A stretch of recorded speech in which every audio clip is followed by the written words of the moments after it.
Transportation problem के लिए optimal solution find करने का मेथड सीखेंगे। ओके, सो ऑप्टिमम सॉल्यूशन फाइंड आउट करने के लिए हमें सबसे पहले एक बेसिक फिजिबल सॉल्यूशन चाहिए होगा किसी ट्रांसपोर्टेशन प्रॉब्लम के लिए।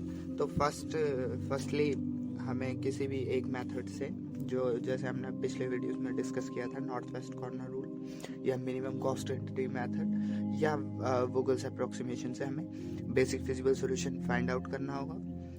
तो उसके बाद हम ऑप्टिमल सॉल्यूशन उसके हेल्प से फाइंड आउट करेंगे। सो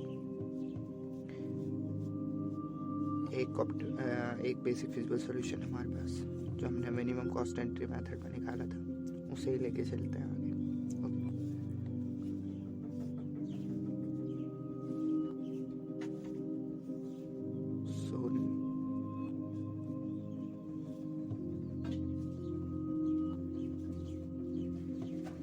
ये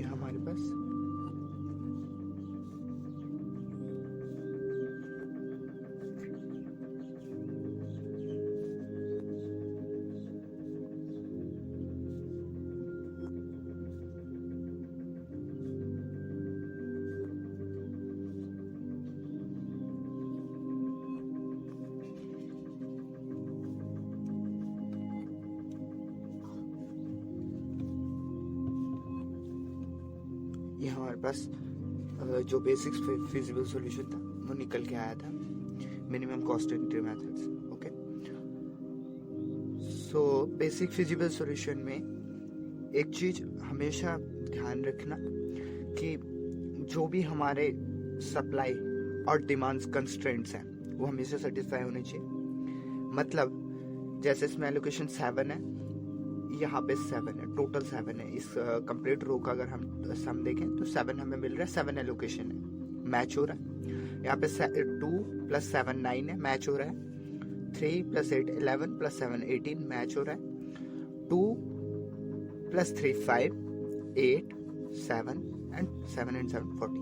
ओके, सो जो हमारे पास बेसिक फिजिबल सॉल्यूशन होगा उसमें पहली कंडीशन यही होगी कि सप्लाई और डिमांड कंस्ट्रेंट्स हैं जो वो सेटिस्फाई होने चाहिए।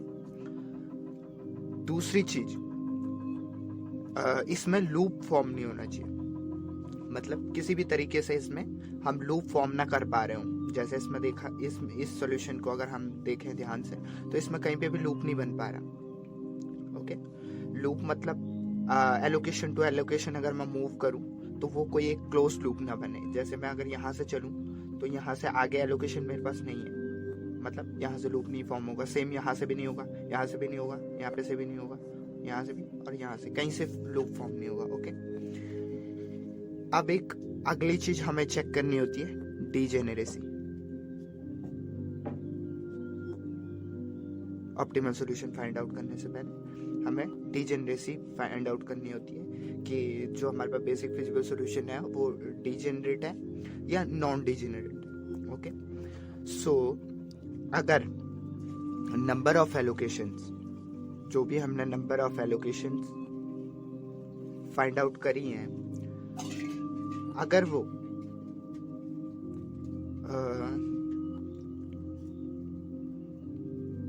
इक्वल आ जाए m + n-1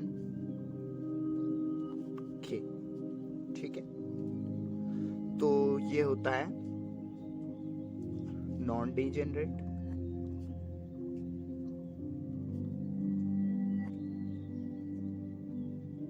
ओके, और अगर number of allocations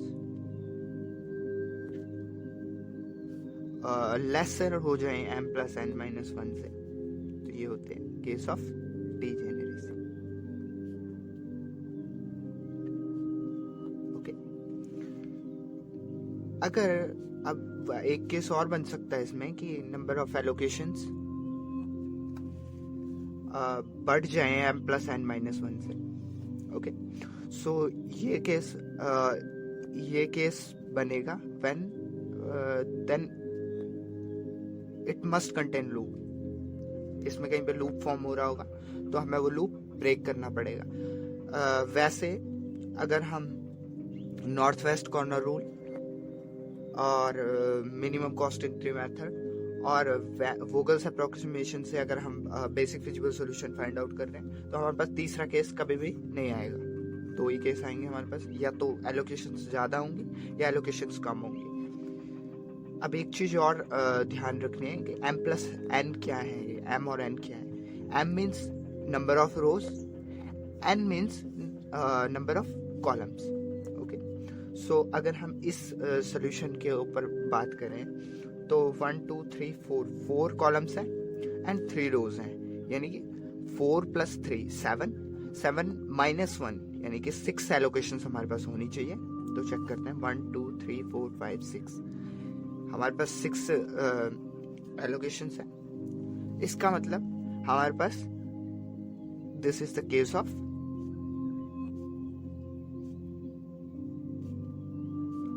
non degeneracy.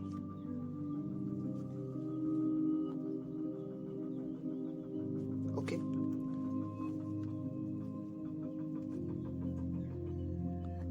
सो हमारे पास जो ऑप्टिमल सॉल्यूशन निकालने के दो मेथड्स हैं। ओके, फर्स्ट मेथड है stepping stone method and second method है modified distribution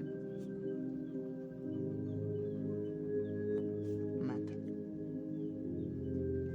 which is also known as MODI method, okay, और UV method, okay. So जो हमारे पास एग्जांपल है इसको आगे कंटिन्यू करते हैं।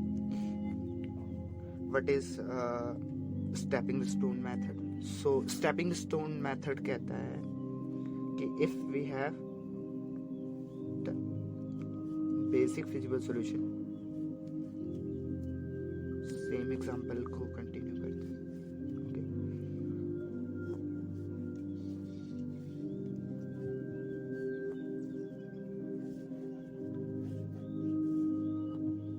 $90, $30, $50, $10 with 7 allocation, $70 with 2 allocation, $80, $40 with 7 allocation, $60, $40 with 3 allocation, $8 with 8 allocation, $70 and allocation 7 with 20.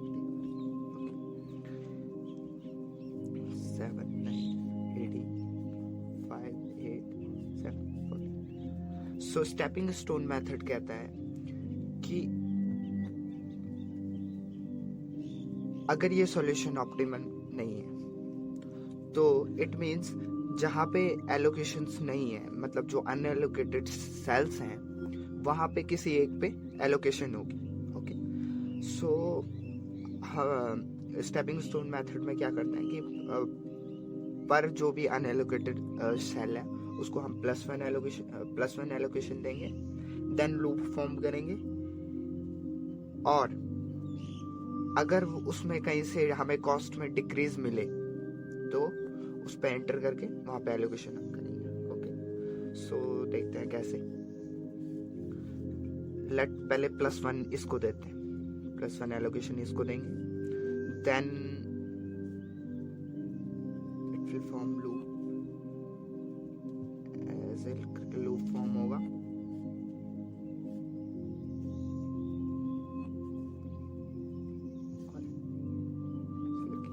तो ये +1 होगा, ये -1 हो जाएगा, ये +1 हो जाएगा और ये -1।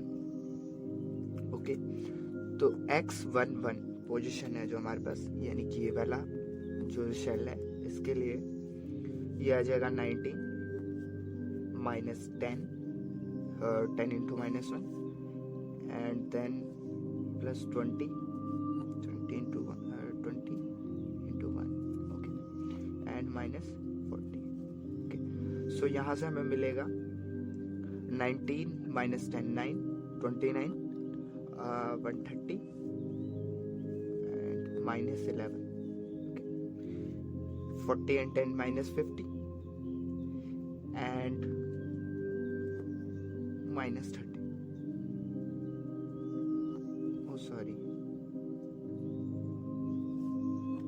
40 minus 40 plus 10 50 50 minus 39 minus 11. Okay ठीक है. सेम हम अगर यहाँ पे प्लस सेकेंड सेल को अगर हम +1 दें तो it will give x1 2. Okay so ये है x1 2 पोजिशन. ओके सो ये लूप फॉर्म करेगा. यहाँ पे जाएगा -1, देन यहाँ पे आएगा +1, देन यहाँ पे आएगा -1. Okay so equals to 30 -10 +20 -8 and then back to +1. Okay so यहाँ से मिलेगा 30 + 20 50 50 - 18 50 - 18 32 यानी +i. ओके देन सिमिलरली इसको देंगे हम +1 allocation. So x1 3 so it will give 50 -10 -10 then +20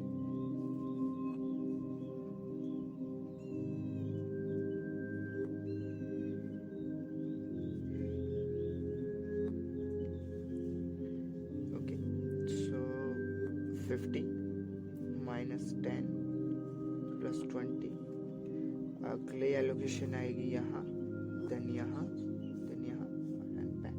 okay so -40 +70 -40 and then back to +50. So यहाँ से मिल जाएगा 50 - 10 40 40 + 20 60 60 - 40 20 20 + 70 90 90 - 40 50. ओके सिमिलरली इस पोजीशन पे देखेंगे x 2 2.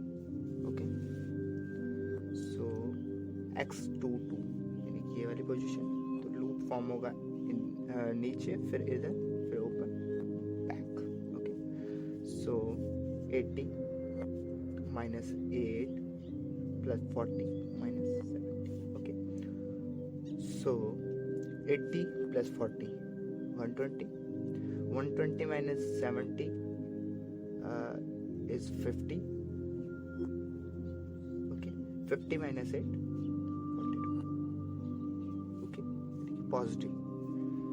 नाउ इस पोजीशन पे अगर हम पुट करें x2 4 सो लूप बनेगा